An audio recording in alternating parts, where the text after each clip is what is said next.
3 తారీఖు పోలీసులు తిరస్కరించారు. 4 తారీఖు హీరో కానీ హీరోయిన్ కానీ సినిమా ప్రొడ్యూసర్స్ కానీ ఎవరు థియేటర్ రావడానికి వీల్లేదు. ఈ థియేటర్లో మేము సెక్యూరిటీ ఇవ్వలేము. ఈ థియేటర్కు ఉన్నది ఒకటే దారి. ఈ దారిలో ఇంతమంది వేలాది మంది అభిమానులు వచ్చినప్పుడు మేము కంట్రోల్ చేయలేము, వద్దు అని తిరస్కరించారు. తిరస్కరించిన తర్వాత కూడా 4 తారీఖు 9:30 ప్రాంతంలో హీరో రావడం జరిగింది. రావడం కారులో వచ్చి థియేటర్లపై సినిమా తీసి మళ్ళీ కారులో వెళ్ళిపోతే పెద్దగా ఇంత ఇబ్బంది జరుగుతుండేనేమో లేదో నాకు తెలియదు. కానీ ఎక్సోడ్ చౌరస్తా కంటే ముందు నుంచే కారులో రూఫ్ టాప్ ఓపెన్ చేసి రోడ్ షో చేసుకుంటే థియేటర్లకు పోవడంతో ఆ చుట్టుముట్టుతున్న 7-8 థియేటర్లలో ఉన్న సినిమా అభిమానులు మొత్తం ఇక్కడికే రావడంతో వేలాది మంది జమ అయ్యారు. ఆ గేట్ ఒక్కసారి హీరో కారు లోపలికి పంపించడానికి ఆ ఉన్న గేటు తెరవడంతో వేలాది మంది ఒక్కటేసారి ఉప్పెనలాకి వచ్చారు. ఆ ఉప్పెనలో చనిపోయిన రేవతి, ఆమె కొడుకు, భార్య, భర్త, కూతురు వాళ్ళు అలాగైపోయి కొడుకు తల్లి ఒక పక్కన పోయి ఆ జనాల నుంచి తప్పించుకొని టికెట్ చేసుకొని ఆ తొక్కిసలాటలు హీరోను థియేటర్ లోపలికి తీసుకుపోవాలనుకున్న టైంకి అతను బండి మీద రోడ్ షో చేసి దిగేటప్పటికి వేలాది మంది హీరోను కలవడానికి చొచ్చుకొచ్చారు ముందుకు. అసలు అంటే ఈ రకమైన వాతావరణంలో అతన్ని లోపలికి తీసుకువెళ్ళాల్సిన సందర్భంలో అతను ప్రైవేట్ సెక్యూరిటీ ఇవాళ రేపు మనం ఫంక్షన్లలో బౌన్సర్లు అని మనం చూస్తూ ఉన్నాం. 50-60 మంది సరిగ్గా లెక్క తెలియదు, 50-60 అని అంటున్నారు, నెంబర్ 4 ఎక్కువ తక్కువ. ఆ బౌన్సర్లు అందరు మీదికి వచ్చే అందరు అభిమానులను విపరీతంగా అడ్డంగా ఎట్లా పడితే అట్లా తోయడంతో అటు నుంచి అభిమానులు హీరోని చూడాలి, కలవాలని ఒకవైపు నుంచి వాళ్ళని హీరో దగ్గరికే రానియొద్దని ఆయన ప్రైవేట్ సెక్యూరిటీ వెనక్కి నెట్టడం వల్ల ఈ తొక్కిసలాటలో హీరో థియేటర్కి వెళ్ళి లోపలికి వెళ్ళి చూసినాక పోలీసులు ఈ మొత్తం క్రౌడ్ని ఈ మొత్తం అక్కడ ఉన్న జమైన జనాలను అందరిని కూడా తీస్తే ఒక తల్లి కొడుకు అక్కడ శవాలుగా పడి ఉన్నారు. ఆ తల్లి అంత తొక్కిసలాటలు కూడా నేను ఆ వీడియో చూసిన ఆ తల్లి లోపలికి వచ్చినప్పుడు కొడుకు చేయి పట్టుకొని ఎంత జాగ్రత్తగా కొడుకుని తీసుకొని వస్తుందో తల్లి ప్రేమ ఎట్లుంటుందో అక్కడ నాకు చూసి నాకు అర్థమైంది. ఆ శవాలుగా మారిన తల్లి కొడుకు చెయ్యి ఇడవలే అధ్యక్ష, అట్లే చెయ్యి బిగ్గర పట్టుకొని పోలీసు వెళ్ళి చూస్తే ఆ తల్లి ఆ పిల్లగాడు ఆ తల్లి ఆ చెయ్యి వదలకుంటే కన్నబిడ్డను పట్టుకుని తల్లి చచ్చిపోయింది అధ్యక్ష. అట్లాంటి సిచ్యువేషన్లో పోలీసులు తల్లిని కొడుకుని హాస్పిటల్కి అక్కడ ఫస్ట్ ఎయిడ్ ట్రీట్మెంట్ చేసిండ్రు. పోలీసులు ఏం డాక్టర్లు కాదు, హుటిన తరలించిండ్రు. హాస్పిటల్కి వెళ్ళిన తర్వాత తల్లి చచ్చిపోయింది, పిల్లోడు కోమాలుండు. ఆల్మోస్ట్ పోలీసులు పిల్లవాడు కూడా చచ్చిపోయింది అనుకున్నారు. బ్రెయిన్ డెడ్ అయింది, ఆక్సిజన్ అందక ఆ అబ్బాయికి. సో ఆ సిచ్యువేషన్లో వెనక్కి పోలీసులు వచ్చి హీరో గారికి విషయాన్ని తెలియజేసి హీరో గారు వెళ్ళిపోతే హీరో ఎందుకు వెళ్ళిపోవాలనుకుంటారు పోలీసులు అంటే ఇంకా వేలాది మంది అభిమానులు అక్కడనే ఉన్నారు. హీరో గారు థియేటర్లో కూర్చొని ఉండడం వల్ల సినీ ప్రముఖులు ఉండడం వల్ల ఈ బయట జమైన వేలాది మంది అభిమానులు అక్కడి నుంచి పోకుండా అక్కడనే ఉండడం వల్ల థియేటర్ లోపల కూడా బాల్కనీలో టాప్ బాల్కనీలో హీరో కూర్చుంటే కింది నుంచి పై వరకు వెనక్కి తొక్కుట పైకెక్కి హీరో చేతులు కలపాలని కోతులు ఎగబడ్డట్టు కోట మీదకి కోతులు ఎగబడ్డట్టు ఉల్టా పైకి తొక్కిసలాట జరిగింది అధ్యక్ష. థియేటర్ వాళ్ళు పోలీసులను హీరో దగ్గరికి వెళ్ళి చెప్పడానికి కూడా అనుమతి ఇవ్వకుండా థియేటర్ వాళ్ళు పోలీసులను బ్లాక్ చేశారు అధ్యక్ష. ఎప్పుడైతే హాస్పిటల్లో తల్లి చచ్చిపోయిన పిల్లగాడు కూడా ఆల్మోస్ట్ చావు నోట్లో ఉన్నాడు అని తెలిసి పోలీసులు వచ్చి ఏసీపీ వెళ్ళి చెప్పడానికి పోతే థియేటర్ సిబ్బంది లేదు హీరో దగ్గరికి వెళ్ళడానికే వీళ్ళేదని చాలాసేపు పోలీసులను కూడా హీరో దగ్గరికి పోనీయలేదు అధ్యక్ష వాళ్ళ ప్రైవేట్ వీళ్ళు. చివరికి ఏసీపీ కోపం వచ్చేసి మిమ్మల్ని అందరిని తీసి లోపల వేయాల్సి వస్తుందని చెప్పిపోయి హీరోకు ఏసీపీ క్లియర్గా ఇద్దరు చనిపోయినరు, మీరు ఇక్కడ కూర్చుంటే థియేటర్లోనగా థియేటర్ బయట ఉన్న వేలాది మంది ఈ సినీ అభిమానులను మేము కంట్రోల్ చేయలేకపోతున్నాం, ల్యాండ్ ఆర్డరు శాంతి భద్రతలు చేయి దాటిపోయినాయి, మేము లాఠీ చార్జ్ చేయాల్సిన పరిస్థితి ఉంది, మీరు దయచేసి వెళ్ళిపోండి, వచ్చిండ్రు చూసిండ్రు కదా వెళ్ళిపోండి అంటే లేదు నేను సినిమా అయిపోయే వరకు ఇట్లే కూర్చుంటానని పోలీసులతో చెప్పిండని సిటీ కమిషనర్ నాకు చెప్పడం జరిగింది అధ్యక్ష. అదేవిధంగా ఇంకా కంట్రోల్ కాకపోవడంతో అప్పుడు డీసీపీ పై అధికార రంగంలో దిగి వాళ్ళ అందరినీ లోపల వాళ్ళ ఎంబడున్న అడ్డుకుంటున్న వాళ్ళను పోలీసులతో జరిపించి చక్కగా డీసీపీ పోయి హీరో గారికి బయట చనిపోయినరు, పరిస్థితి చాలా గందరగోళంగా ఉన్నది, మీరు ఇక్కడ నుంచి కదలాల్సిందే లేకపోతే మిమ్మల్ని పోలీస్ స్టేషన్కు తీసుకెళ్లాల్సిన పరిస్థితి వస్తుంది, మీరు ఇక్కడ నుంచి కదలాల్సిందే అని బలవంతంగా అతన్ని సినిమా మధ్యలో 12 గంటల సమయంలో రాత్రి 12 గంటల సమయం అట్టిగా ఆ సమయంలో అతను తీసుకొచ్చి బండి ఎక్కిస్తే మళ్ళీ అతను రూఫ్ టాప్ ఓపెన్ చేసి మళ్ళీ చేతులు ఊపుకుంటూ రోడ్ షో చేసుకుంటూ అంటే తల్లి చనిపోయి పిల్లగాడు చావు బతుకుల మధ్యలో ఉన్నాడు మీరు వెళ్ళండి అని వెనక్కి పంపిస్తే కూడా మళ్ళీ కారులో రూఫ్ టాప్ ఓపెన్ చేసి చేతులు ఊపుకుంటా అభిమానులను సంతోషపెట్టుకుంటా రోడ్ షో చేసుకుంటా అతను వెళ్ళిపోయింది అధ్యక్ష. పోలీసులు కేసు చేసిరు. కేసు మీద థియేటర్కి సంబంధించిన కొంతమందిని అరెస్టు చేసిరు. అరెస్టు చేసి 10-11 రోజుల తర్వాత పోలీసు హీరో గారింటికి వెళ్ళిండ్రు. మీరు కూడా కేసులో A11 మీ మీద కేసు ఉందని చెప్పడానికి పోలీసులతో దురుసుగా ప్రవర్తించిండు. మీరు ఆ వీడియోలన్నీ కూడా చూసిండ్రు. ఆ పరిస్థితిలో చట్టాన్ని అమలు చేసే పోలీసులు ఆల్రెడీ ప్రాణాలు పోయినాయి. ఒక నిరుపేద తల్లి చనిపోయింది, కొడుకు చావు బతుకుల మధ్యలో ఉన్నాడు. ఆ రోజు కోర్టుల కేసులు కూడా వస్తున్నాయి. కోర్టుకు కూడా మీరు విచారణలు ఏం చేసిండ్రని కోర్టుకు కూడా పోలీసులు జవాబు చెప్పాల్సిన పరిస్థితి ఉండే అధ్యక్ష. దాంతో మాట్లాడితే వాళ్ళు చాలా బాధ్యతారహితంగా సమాధానాలు ఇచ్చారని మా పోలీస్ సిబ్బంది చెప్తాను. దాంతోనే అతన్ని పోలీస్ స్టేషన్ తీసుకెళ్ళారు అధ్యక్ష. ఇక్కడి వరకు ఒక హీరో, ఒక థియేటర్లో జరిగిన సంఘటనలు, వీటన్నిటి నేపథ్యంలో పోలీసులు వాళ్ళ విధి నిర్వహణ నిర్వహించారు అధ్యక్ష. సినిమా వాళ్ళు ఒక్కరోజు అతను పొయ్యి వస్తే సినీ ప్రముఖులందరూ అతని ఇంటికి వెళ్ళి అతనికి మొత్తం ఏదో కాళ్ళు చేతులు యాక్సిడెంట్లో పోయినట్టు కన్నీళ్లు గారుస్తారు. ఈ సినీ ప్రముఖులు ఒక్కరైనా హాస్పిటల్ పోయినరా అధ్యక్ష? నేను సూటిగా తమ ద్వారా సినీ ప్రముఖులను నేను అడుగుతున్నా అధ్యక్ష.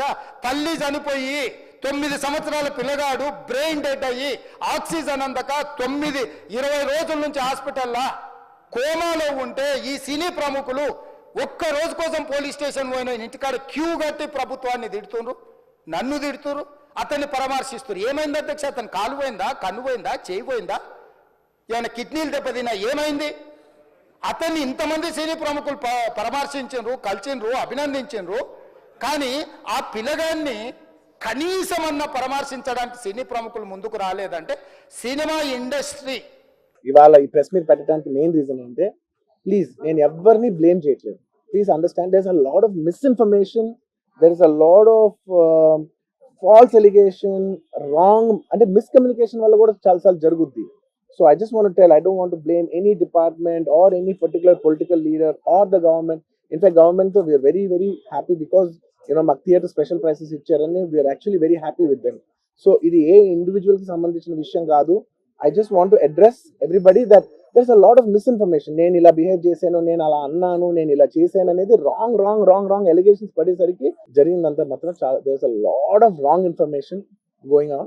There's a lot of misinformation, lot of false allegation, especially నా క్యారెక్టర్ అసాసినేషన్ చేసేసరికి, సార్ నేను సినిమా చేసి సినిమా చాలా పెద్ద సక్సెస్ అయ్యి ఉంది, ఆ సక్సెస్ అంతా పక్కన పడేసి మొత్తం యూనో గత 15 రోజులుగా నేను ఇక్కడే కూర్చుని అన్ని ఫంక్షన్స్, అన్ని ప్రోగ్రామ్స్, అన్ని సెలబ్రేషన్స్ అన్ని మాక్సిమం క్యాన్సిల్ చేసేసుకుని, పబ్లిక్ ఫంక్షన్స్ అన్ని పెడదాం అన్ని క్యాన్సిల్ చేసుకుని ఒక్కనే ఇక్కడ కూర్చుని, అరే ఇలాంటి టైం ఎలా ఉండేది, నేను ఎలా ఉండాల్సిన టైం ఇలా అయిపోయింది ఏంటి, నేను ఒక్కనే కూర్చుని 15 రోజులు ఇంట్లో ఎక్కడికి వెళ్ళబోతున్నాను, ఆఫీస్కి వెళ్ళబోతున్నాను, నేను సొంతగా సినిమా తీసా. ఒక సినిమా తీసిన సినిమా 3 ఏళ్ళు కష్టపడి తీసిన సినిమా థియేటర్లో ఎలా ఉందో కూడా నేను చూడలేదు ఇప్పటి వరకు. నేను నా సినిమా థియేటర్లో ఎలా చూడలేదు నేను. And that's my biggest education. నేను రాబోయే సినిమాలు నేను ఎలా తీయాలి, ఇట్స్ మై లెర్నింగ్ కర్వ్. నాకు చాలా ఇంపార్టెంట్ నేను థియేటర్లో చూడటం, నేను నేర్చుకుంటా సినిమాని. నేను మీకు నెక్స్ట్ ఇవ్వాలంటే సినిమా నేను అలాంటి, నేనేం చెప్తున్నానంటే ఇలాంటి టైంలో కూడా నేను ఒక్కనే ఇంట్లో 15 రోజులు కూర్చుని అరే ఇట్స్ ఓకే అయ్యేది అయింది, ఇట్స్ ఓకే మన తప్పేం లేదు అంటే డైరెక్ట్ ఇన్వాల్వ్మెంట్ లేదు. నా ప్రెమిసెస్ లో అయింది కాబట్టి I am extremely apologetic for what has happened. అలాంటిది ఇలా 15 రోజులు కూర్చున్న తర్వాత మీరు ఇలా అన్నారంట, మీరు అలా అన్నారంట, కాళ్ళు చేతి విరిగిపోతే పర్లేదు అన్నారంట అంటే డెఫినెట్లీ చాలా బాధ వేస్తుంది. అందులో ఏంటి ఒక నేషనల్ మీడియా ముందు ఇలా మాట్లాడతాం అనేది నా క్యారెక్టర్ అసాసినేట్ చేసినట్టు కదా దేశం ముందు. అరే నేను కష్టపడిందే ఈ 3 ఏళ్ళు తెలుగు వాళ్ళకి. నా ఆడియో ఫంక్షన్ చూడండి, నేనేమన్నాను, నా సినిమా చూడండి అది అన్నాను, నేనేమన్నాను, అరే మన తెలుగు వాళ్ళు పరువు తీసి ఎక్కడో నిలబెడదామని ఒక అటెంప్ట్ చేశాను. అలాంటిది నేను అంత ప్యూర్ ఇంటెన్షన్తో చేస్తే నేను ఇలా చేశాను అలా చేశాను, నా మీద ఫాల్స్ ఎలిగేషన్ నాకు ఎంత బాధ వేస్తుంది. This is personally I mean to nobody, I respect everybody. నేను అసలు ఇది ఏం పర్సనల్ అటాక్ కాదు, ఏమీ కాదు. నేను జస్ట్ నా గురించి ఫామ్ అవుతున్న ఇన్ఫర్మేషన్ పీపుల్కి చెప్దామని, బట్ ఇలా జరుగుతుంది, ఇది నిజం కాదు, దయచేసి అర్థం చేసుకోండి చెప్పడానికి. అండ్ ఒక సిరీస్ ఆఫ్ ఈవెంట్స్ లా చెప్తాను జరిగిన విషయం. ఏమంటే జరిగిన విషయం చాలా అన్ఫార్చునేట్. నేను గత 3 ఏళ్ళుగా ఈ సినిమా చూసే థియేటర్లో చూస్తేనే నాకు తెలుస్తుంది. అంటే నేను ఇన్ని కోట్లు పెట్టి అమ్మేం కదా సినిమా, నాకు రెస్పాన్సిబిలిటీ ఉంటుంది. సినిమా ఎలా ఉంటుంది థియేటర్లో చూస్తే నా 3 years ఎఫర్ట్, అది జస్ట్ ఒక షో కాదు, నాకు ఎమోషనల్గా 3 years ఎఫర్ట్. అసలు ఏమవుతుంది నాకు you know it's like make or break moment for me. So అలాంటి ఇంపార్టెంట్ పాయింట్లో నేను వెళ్తూ నేను అదే ఆలోచించాను తప్ప నేనేమి ఇర్రెస్పాన్సిబుల్గా గత 20-30 ఏళ్ళుగా నేను అదే థియేటర్కి వెళ్తున్నాను. ఓల్డ్ సినిమాలకి వెళ్ళాను నేను అదే థియేటర్కి. నా సినిమాలు కాకుండా బయట సినిమాలకి వెళ్ళా. ఎప్పుడు ఇలాంటి యాక్సిడెంట్ అవ్వలేదు. అండ్ నేనేదో ఇర్రెస్పాన్సిబుల్గా థియేటర్కి వెళ్ళిపోయాను, పర్మిషన్ లేకుండా వెళ్ళిపోయాను అనేది అబ్సల్యూట్లీ ఫాల్స్ ఇన్ఫర్మేషన్. అలాంటిది ఏమీ లేదు. థియేటర్ వాళ్ళు పర్మిషన్ సార్ట్ అవుట్ చేసుకున్నారని చెప్పి మేము అక్కడికి వెళ్ళాము. అక్కడికి వెళ్తే పోలీసులే క్లియర్ చేస్తున్నారు అక్కడ. So it is understood that everything is sorted. నేను వాళ్ళ డైరెక్షన్లోనే వెళ్తున్నాను. అండ్ ఏంటి ఒకవేళ నిజంగా పర్మిషన్ లేకపోయి ఉంటే చాలాసార్లు వాళ్ళు వచ్చి చెప్తారు, సార్ మీ పర్మిషన్ లేదంటే మేము రెండట్లు వెళ్ళిపోతాం. వాళ్ళే క్లియర్ చేసి ముందుకు రమ్మంటూ ఉంటే పర్మిషన్ ఉందనుకునే కదా మేము ముందుకు వెళ్తూ ఉంటాం in that flow of things.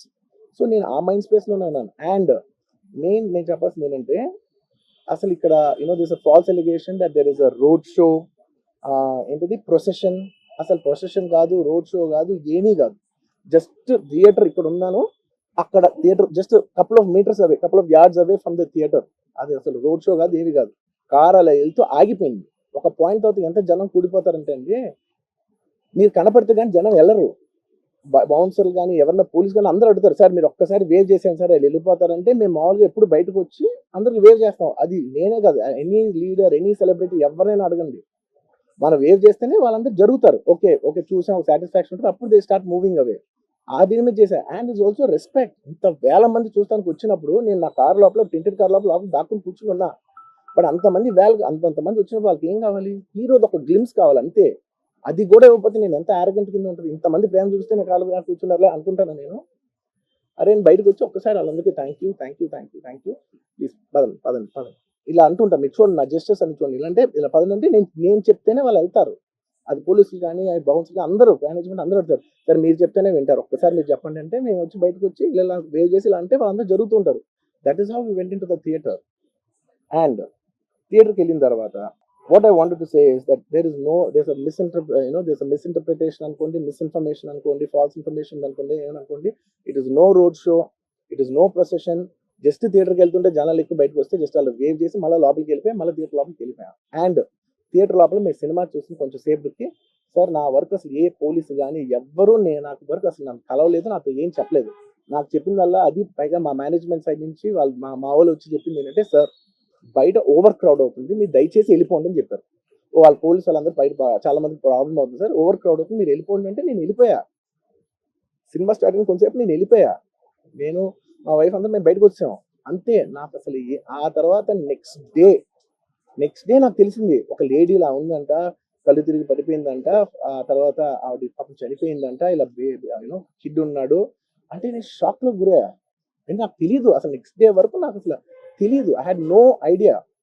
ఎందుకంటే నేను నా పిల్లోనే పక్కన పెట్టుకున్నా, నా వైఫ్, నా కొడుకు, నా కూతురు థియేటర్లోనే ఉన్నారు. నాకు తెలియదు. నిజంగా అలా జరుగుండి ఉంటే, నాకు తెలుసుండి ఉంటే నేను వాళ్ళు తీసుకుని వెళ్ళిపోతాను కదా, మినిమం కదా, ఎవరైనా వాళ్ళ పిల్లలు వాళ్ళు తీసుకుని వెళ్ళిపోతారు కదా. నాకు తెలియని కూడా తెలియదు. సరే పిల్లలు వాళ్ళు చూసుకుంటారు, మనం వెళ్ళిపోతే క్రౌడ్ క్లియర్ అయిపోతే, ప్రాబ్లమ్ సాల్వ్ అయిపోతే, నేను వదిలేసి వెళ్ళిపోయా. అలాంటిది నాకు తెలిసి కూడా నేను సినిమా చూస్తూ ఉన్నాను, ఇలాంటి ఫాల్స్ అలిగేషన్స్ వస్తే చాలా బాధ వేస్తుంది. పిల్లలు ఉన్నారు సార్, పిల్లలు వదిలేసి వెళ్ళిపోతాను నేను. నాకు నా పిల్లలు అంటే ఎంత ఇష్టం తెలుసు, ఎవరైనా ఉంటారు కదా తీసుకుని వెళ్ళిపోతారు కదా. అలాంటి నాకు క్లూ కూడా లేదు. నేను ఇంటికి వెళ్ళిపోయిన తర్వాత నేను వెళ్ళిన నెక్స్ట్ డే నాకు మార్నింగ్ తెలిసి నాకు చనిపోయారంటే షాక్ అయ్యాను నేను. షాక్ అయ్యి ఇమీడియట్గా నేను బాస్కి ఫోన్ చేశాను, మా బన్నీ వాస్కి ఫోన్ చేసి, బాస్ ఇమీడియట్గా హాస్పిటల్కి వెళ్ళి వాళ్ళ కలువు, నేను వస్తానంటే సార్ నేను మొత్తం అక్కడ వెళ్ళి సెట్ చేసి వస్తాను, వాళ్ళందరూ ఎమోషనల్గా ఎలా ఉన్నారు ఏంటో మనం ఫస్ట్ చెక్ చేసుకున్న తర్వాత మీరు దిగాలి అప్పుడు ఆగండి సార్. వెళ్ళిపోయి తర్వాత వాసు నేను వస్తానంటే, సార్ మీరు రావద్దు ప్లీజ్, దయచేసి మీరు హాస్పిటల్ రావద్దు, ఇక్కడ గందరగోళం అయిపోతుంది, నేను నైట్ మీరు థియేటర్కి వెళ్ళారు, ఇష్యూ అయింది, చాలా ప్రాబ్లం అయింది, ఇప్పుడు మీరు హాస్పిటల్కి వచ్చి మళ్ళీ ప్రాబ్లం అయితే మాత్రం సార్ చాలా ప్రాబ్లం అవుతుంది సార్, నేనే కొంచెం వాళ్ళ రిచువల్స్ అన్ని అయిపోయిన తర్వాత మీ దగ్గర తీసుకొస్తానని చెప్పాడు. ఓకే అని వెయిట్ చేసేసరికి ఇమీడియట్గా ఏం చెప్పారు, సార్ ఏమనుకోవద్దు, వాళ్ళు మీ మీద కేసు ఫైల్ చేశారు, ఇప్పుడు మీరు వాళ్ళు కలవడానికి లేదంటే నేను మా లీగల్ టీం అదేం పర్లేదు వాసు నేను వచ్చేస్తాను, నేను కొంచెం మూర్ఖంగా మాట్లాడుతుంటే, సార్ మా లీగల్ టీం చాలా స్ట్రిక్ట్ చెప్పింది, sir they file the case on you, మీరు ఇప్పుడు వెళ్తే legally it is not right thing to do, please don't go అని చెప్తే అప్పుడు ఆగాల్సి వచ్చింది.